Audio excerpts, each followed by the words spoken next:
Okay, this video is called Wife Stories, more wife stories. People are asking me these questions all the time, my friends, family, coworkers, and so I'm just going to answer some of these questions here because these keep coming up repeatedly. I sometimes get asked, why did I originally change jobs? This is back in the old days when I was with my original wife, my first wife.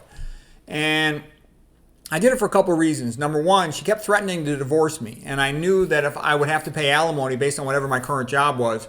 So I switched from a job that really wasn't very much fun. I was working incredibly long hours, covering 3 hospitals, to a job where I could just cover 1 hospital. So I wouldn't have to travel and commute so much, and it was a more fun job.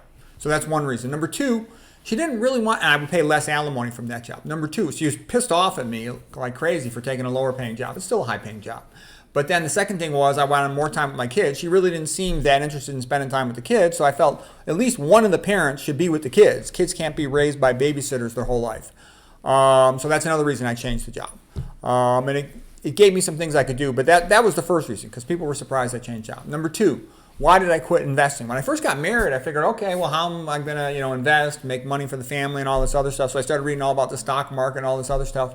But my wife kept threatening to divorce me. Every time she's in a bad mood, she threatened to divorce me. And so I'm like, why should I put all this time into investments and stuff when it's probably all going to get destroyed and ruined or taken away from me? Screw this. I'm not going to do this. So I quit it with all the investing stuff. And I read this thing by Ben Franklin where he said, you should put your purse into your head. Pour your purse into your head. Nobody can take that away from you.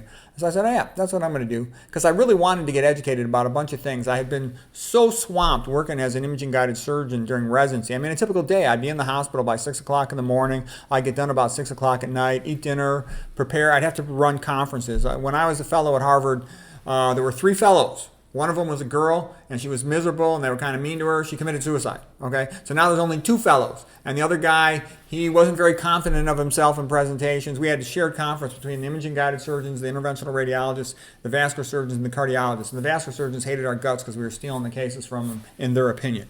So they would be very nasty to us. So our attendings wouldn't present. Nobody would present. I said, fine, I'll do every single conference. I subscribed to all the vascular surgery journals. I went to training courses in vascular surgery so I could confidently handle anything that they would question with me. And I try to, surprise them and make them say, oh, gee, I wish I read before this conference. Anyways, so I was a total workaholic. And I also wrote a couple books. That was in my fellowship year. All right. So what I'm trying to say was I was a total workaholic. And so now I had a little time that I was a married guy. I had some kids. I had a little more time for my new job. So I said, okay, I don't have to study investing. I'm going to start reading all these things I wanted to read. I'd heard all this criticism of Christianity. Well, was that really true? Does it deserve that much criticism? All this stuff about Western civilization. So I just went through all these teachingcourse.coms, audio book in my car all the time. I was always reading in my bathroom. Whenever I could, I was always reading. Okay, and that's all drove my wife crazy. She's like, what the F is wrong with you? Why do you read so much? You're not fucking normal. You're autistic. You're crazy. I'm like, no, I'm just a smart person. I like to read, And I would get exercise. I come home from work and I walk around in circles in the house reading a book. My wife would knock the book out of my hands. She said, why don't you get a moonlighting job, make more money for the same? By the way, I was making lots of money. I won't even say how much money I was making. I was in the 99th percentile, okay? And I had a magnificent house. I had a house with a tennis court in the backyard, a full basketball court, a jungle gym for the kids to climb on, an animal enclosure, a fenced-in acre, indoor. I had a basketball court inside the house on the ground floor. I had a racquetball court upstairs. In the basement, I had a wrestling mat. I had a PlayStation area, a study area, a weightlifting area. It was a magnificent house. Everybody wanted to come over. Every kid in the neighborhood wanted to come over. Everybody wanted to be there. Everybody loved it except my wife. I offered to build her an add-on so she could have sort of a spot for flowers and decoration. She likes that, a spot for an organic garden. I wanted her to be happy, but it was impossible to make her happy. She just didn't care about a big, happy family. Whereas to me, that was like the goal in life, was to have a big, happy family. So anyways, that's what happened. So I just became, very interested in reading and studying. And then also, why did I drop my life insurance policy? Because my ex-wife threatened to have me killed by the Russian mafia. And I knew that she or her previous husband had been, a Russian, okay? So I'm like, okay, well, screw that. Cancel my life insurance policy. So you better take good care of me or you're going to get nothing. Okay, so that's why I did all of that, because the family asked me about that. And then people also ask me, how come I wrote a bunch of books when I was in medical school, residency, fellowship, but I didn't write any books for a while when I was an interventional radiologist, imaging-guided surgeon? Because I was totally workaholic. I was on call every 3rd night, theoretically. But in reality, I was on call every single night because I did a lot of procedures the other doctors didn't do. So even if I wasn't on call, but a case came that they did not do, I had to do the case. So I was on call every single night. And you need big blocks of time as a writer to crank out a book or something. So I would constantly be getting calls. Saturday morning, I want to work on a project. Boom, the phone rings. Patient's got an obstructed ureter. I need to put in a nephrostomy tube. Typical phone call, okay? Patient has a possible pulmonary embolism before the days of CT angiography. I got to go in and do a pulmonary arteriogram. That kind of stuff all the time. So I could never have blocks of time. And then also I use that in a way to weasel out of work. Like I could never be responsible for driving the kids to school, including weekend school or activities, because I was always on call, getting called in all the time. And in some ways that was a bit of a mistake because it's hard to talk to kids. They're always running around all the time. So my kids spend tons more time with the babysitters and their mother than they did with me. Because she could drive them or she could have her mother or somebody drive them, whereas I was always working around call. But I was making way more money than my wife. There's no comparison. I made tons more money than my wife did. Okay, that was what was paying the bills for the family, for everything. The house was all paid off. Everything was great, but she just never was happy.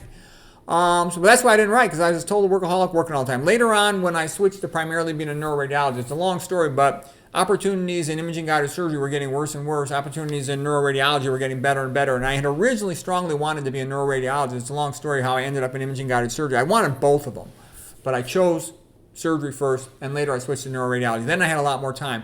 I did still work a lot, but the difference was when I was off, I was off. When I was on, I was on. I wasn't on call all the time. Okay, so now here's what everybody wants to hear, and what I get asked about the most. Why did I get married to the new lady? Okay, what did my wife do that made me want to marry her? And I can tell you, I had all these women, all these nurses and technologists I talked to and friends, and they're like, don't get married. Don't get married. You'll end up poor. She'll divorce you too, and you'll be broke. You'll be living in a cardboard box. And I'm like, I don't know. We'll see. And I was pretty clear with the new one that's now my wife when I met her. I told her right in the beginning, look, if you're looking for romance and travel, you got the wrong guy, okay? I said, I take myself seriously, and I see myself as a modern Aristotle and Aquinas, and I want to write my books, and that's what I'm going to do, whether I'm with you or whether I'm alone. I don't care. That's what I'm going to do. I mean, it's nice having a woman. I like having a woman. I love women, but I'm not going to be Mr. Fun. If you want Mr. Fun, then forget it. Don't just, let's just end this date right now, because I'm not going to be Mr. Fun. All right? And I also made it clear I don't really need a woman. I kind of would like one, but I don't really need one. You guys are a pain in the ass. You always end up costing far more money than you say you're going to cost. And then you always have all these crises, all these problems. And then women, from a man's point of view, they drain our wallet and they waste our time. In my experience, my life is really simple. I wake up in the morning, I want to write my book. I don't do anything, okay? I'm happy to sit in a room all day and read a book. A woman's always got a crisis. She's always got some personal emergency that we need to go to some place, or I need to give her money, or her kid's got some crisis or something. There's always a drama. Whereas with me, there's like almost never a drama. And if I have a problem, I usually just tough it out on my own. So anyways, I made it real clear I was not going to be traveling around, because the women, in my experience, they're always inventing something. I need a vacation, okay, and that means she needs a vacation. I don't ever need a vacation, okay, and I realize most people aren't like that, but I'm not, because I've always got goals.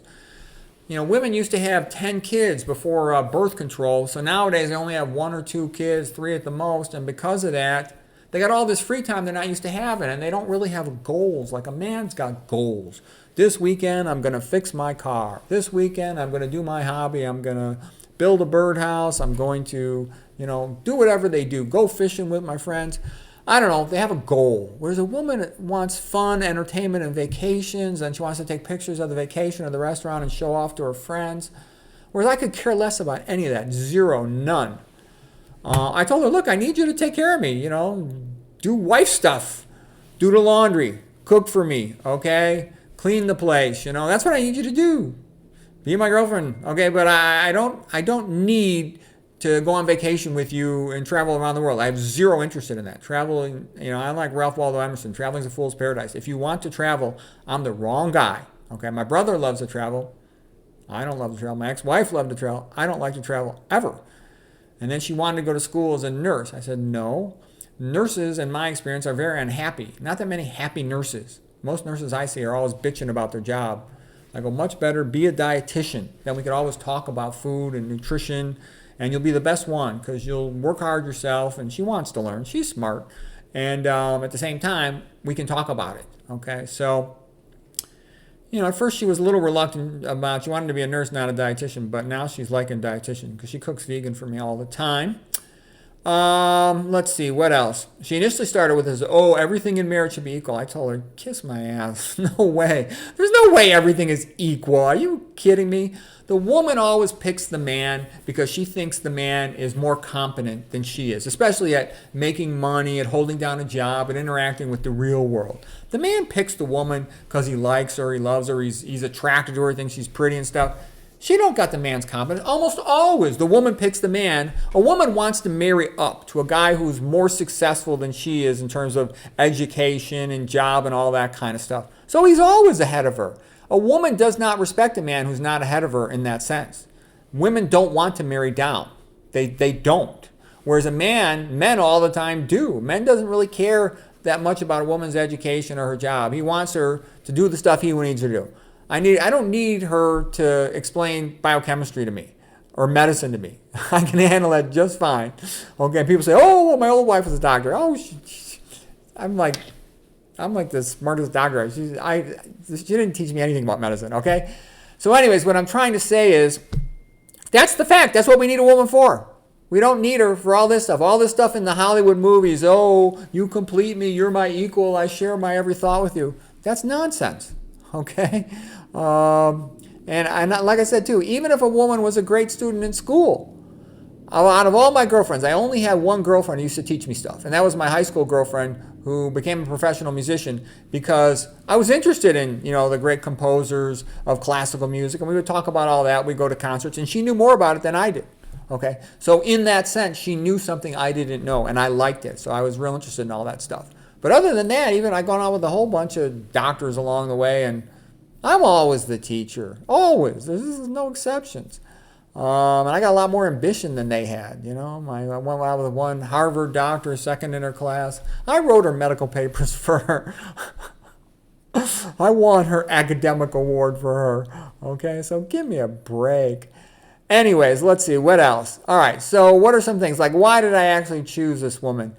I liked the way that she was so interested in making me her husband. She said, I'm going to prove to you I'll be a great wife. You just watch. And she did. Everything I could want a wife to do, she did it. I didn't even have to ask her. All my work shirts were ironed. Like, I didn't normally iron my shirts because I don't really care how I look at work. To me, going to work's just a pain in the ass. It's like I wear a uniform. I put a dress shirt on, but I don't iron it. I could care less. I got my lab coat over it. She would iron all my shirts. Everything was done. She was just trying to convince me because she really wanted me to be her husband. She wanted me because she's proud of me for her family. She wanted me, of course, to help her go to dietitian school. And she wanted me just to be a role model for her kids. So she was just so happy. And like everywhere we went, she was so happy to be with me. And I liked that. And typical stuff I used to find kind of funny. Like, I'll go to the grocery store. We're at Whole Foods grocery store or something. And I always talk to the clerks on the checkout. They ask me a question about the food I'm buying. And I talk to them about nutrition, vegan diet. And some of the clerks, they'll snap at me. They'll say, oh, you're wrong. Coconut water is really good for you, or olive oil is really good for you. And sometimes they do it in sort of a perky, nasty way. And my wife would get offended. Oh no, my boyfriend, he's a Harvard-trained doctor. He knows what he's talking about. And I would laugh because she would take it so seriously. Like, to me, some checkout clerk doesn't know anything. I'm just being nice talking to her. Whereas my wife would see it as a real confrontation argument and she would take it all seriously. I found that kind of amusing.